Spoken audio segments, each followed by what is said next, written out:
Përshëndetje, Gojtmi Leti do të vi me një temë larg Big Brotherit, larg fermës dhe larg personazheve shumë të njohur të showbizit, por do të vi për një personazh që është viral në rrjetet sociale,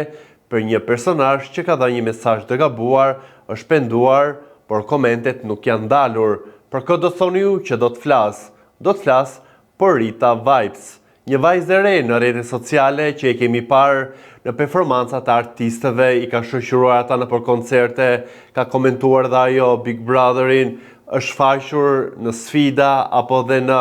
forma të ndryshme shumë pranë artistëve, por kësaj radhe ka bërë një gabim që është komentuar dhe po komentohet në rrjetet sociale. Ajo është bërë pjesë e një sfide që artisti Butrinj Imeri e ka lançuar 100.000 euro për videon më virale që do të shkojë në TikTok, kjo për të promovuar albumin e tij i pari me 14 këngë dhe që këtu nis besojnë e gjithë zanafilla dhe i gjithë gabimi në një kohë ku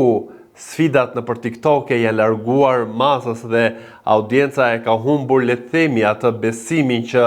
kanë këto sfida, por edhe në atë që premtohet se vim nga një shoqëri ku nuk e besojmë atë që na premtohet, nuk e besojmë edhe për shkak të politikës dhe shifra 100.000 euro që Butrinj Imeri ka vënë në tavolinë për personin që do të ketë videon më virale, më të komentuar, më të pëlqyer edhe gjithçka që ka të bëjë me promovimin e albumit të tij i pari,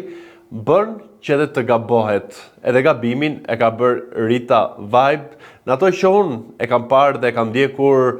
përsa kohë ajo është futur në tregun, le të themi, e rrjeteve sociale, padyshim që ka dhënë një energji të mirë, ka dhënë një vibe, shumë adrenalin, duke kërcyer, duke shkuar tek publiku në mënyrën e saj, me një lloj lirshmërie, për çfarë bëri ajo? Për të promovuar dhe për të fituar çmimin 100.000 euro, prezantoi bashkëshortin e saj për herë të parë dhe dukshëm u rrit video e saj në shikueshmëri, në komente, në klikime, pra një video pretendente për të fituar të çmimin e madh që sipas Butrinj Imerit, i cili kishte komentuar një akaunti, le të themi, fake në rrjetin social Instagram që me datë 3 korrik do të jap çmimin dhe ta shikojmë nëse do ta marrë Rita apo jo, pasi ajo do të shkojë tek qasja pse është kritikuar në një video ku shikohet në një gjendje të rënduar emocionale, duke qarë, duke mos u ndjerë mirë, jep lajmin e trisht që është ndarë nga jeta babai i bashkëshortit të saj, ku ajo e specifikon dhe i jep një tjetër, le të themi, qasje, duke e treguar që ka qenë njëri i rëndësishëm në jetën e saj, por ajo nuk harron që t'i bëj thirrje ndjekësve, që t'i bëj apel të shkojnë tek videoja virale ku është bashku me bashkëshortin për t'i dhënë share, për ta komentuar, për të rritur në shikime që ta fitojë ajo këtë sfidën e 100.000 eurove të premtuara nga Butrinj Imeri. Sigurisht që rrjeti social ka zhveshur në një farë mënyre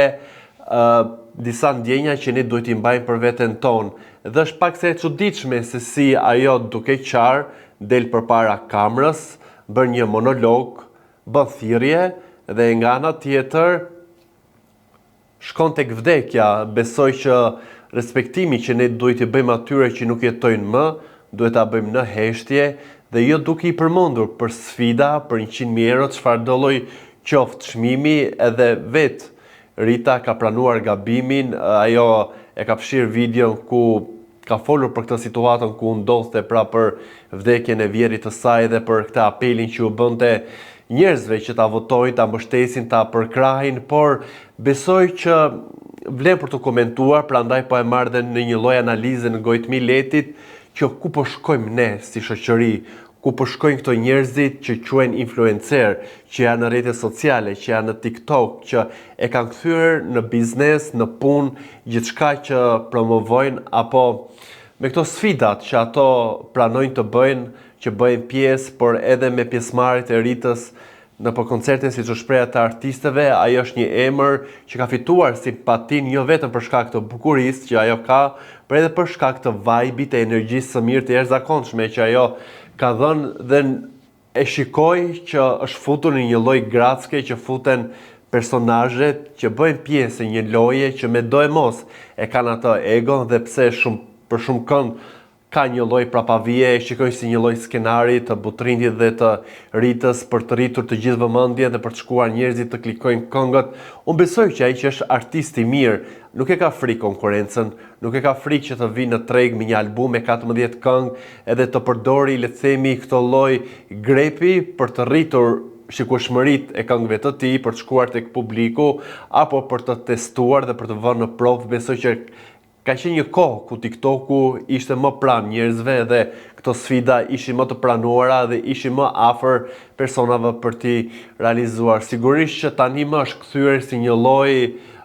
telodrame, si një lloj kritike asaj që Rita ka bërë si personazhi, le të themi, kryesor dhe më i famshëm,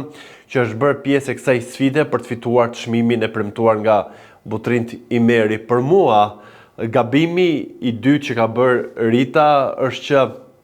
ka vënë jetën e saj personale, pra ajo kur nuk e kishte prezantuar familjen e saj, kur nuk e kishte prezantuar bashkëshortin, edhe në mënyrë specifike ju desh kjo sfidë për ta nxjerrë, ju desh ky çmim, sigurisht që është një çmim i majmë, nëse do t'jepet realisht, siç edhe Butrind Imeri ka premtuar me datën 3 korrik 100.000 euro, por nga ana tjetër deri ku shkojnë, le të themi, ato parime që e kanë mbajtur të frenuar, jo vetëm Ritën si personazh në rrjetet sociale, por edhe personazhet e tjerë që bëjnë dhe kanë bërë gabime pafund në këtë boton kaq shumë të madhe, por që nganjëherë ku ulesh dhe duhet të mendosh për pasojat që do të vinë për ty dhe për njerëzit që janë afër teje, kjo botë e rrjeteve sociale, botës së showbizit mund të duket shumë e vogël dhe nga një gabim ti mund ta pososh. Po sigurisht që Rita është e re dhe besoj të ta përcej këtë situatën ku ajo e futi veten nga një gabim padyshim që do të mësoj dhe do doja ta shikohen ato që edhe të tjerët e kanë parë, kanë suportuar dhe kanë mbështetur Ritën me energji të mirë, Ritën që jep vibe-in e mirë, që shkon tek audienca përmes performancave, përmes kërcimit, përmes një komunikimi që jo të gjithë e kanë dhe të mos humbasi rrugën, pasi është shumë e lehtë ta humbasësh, por është e vështirë ta ndërtosh atë që ti ke dërguar tek një audiencë e madhe dhe është mëkat që për hir të një shume që e ceka nuk është e vogël, në fund të ditës të gjithë punojmë, të gjithë luftojmë, të gjithë kemi dëshira, plane, synime për t'i arritur në jetë, por besoj që kur prekemi dhe kur prekim ndjenjat edhe situatat zin, familjen, njerëzit tanë të afërm, ata që jetojnë dhe ata që nuk jetojnë, duhet të mendojmë jo një herë, jo 2 herë, por qindra herë, pasi është gjithçka që do të ngeli aty si një lloj njolle dhe është shumë e vështirë që në këtë botën tonë digjitale, ku gjithçka ruhet, ku gjithçka bëhet virale, të mos të kthehet si një lloj pickimi, çfarë do lloj gjë që ti mund të bësh pastaj, do të kujtohet dhe do të përmendet, por sigurisht që e bëra këtë ngojtmi letit për të dhënë edhe një tjetër mesazh që duhet të bëjmë kujdes se ku po shkojmë, çfarë po bëjmë me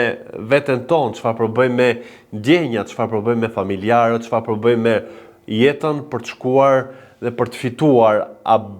duhet gjithçka, duhet të sakrifikojmë dhe a ja vlen bara qeran për të hedhur në këtë gojën e miletit gjithçka që ne kemi në jetën tonë private për ta bërë publike, edhe më pas publiku është i dyzuar për të mbështetur apo jo, dhe për ata që e kanë synim dhe punojnë për të arritur një lloj standardi, jo vetëm ekonomik, por edhe një lloj standardi të një imazhi të mirë, këto gabime janë të pafalshme, edhe pse Rita është re si Ceceka ka kërkuar falje, e ka tërhequr me një herë gabimin që ka bërë, kjo sigurisht nga lumi i komenteve që është në rrjetet sociale, por sa mirë që edhe doza e TikTokut ka rënë që pas mbylljes që kryeministri Edi Rama i bëri në Shqipëri, por sigurisht që në Kosovë dhe në diasporë vijon ende të ketë vëmendje dhe njerëzit të investohen dhe të promovohen nëpërmjet kësaj platforme të rrjeteve sociale, por sigurisht duke përmbyllur dhe duke dhënë edhe një tjetër mesazh. Në fund duhet të kujdesemi dhe gjërat e shenjta t'i bëjmë të shenjta, se asgjë, asnjë shifër, asgjë në këtë jetë nuk është më e vyer për ato që ne kemi se paraja,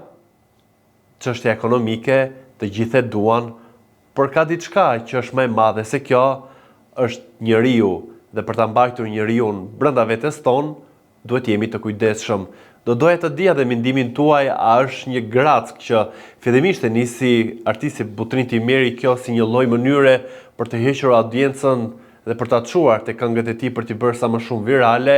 a bën gjithçka figurat publike për të arritur një synim dhe ne kemi parë çmendurit që janë bërë në rrjetet sociale, në TikTok, me sfidat, me dënime, nuk dua të përmend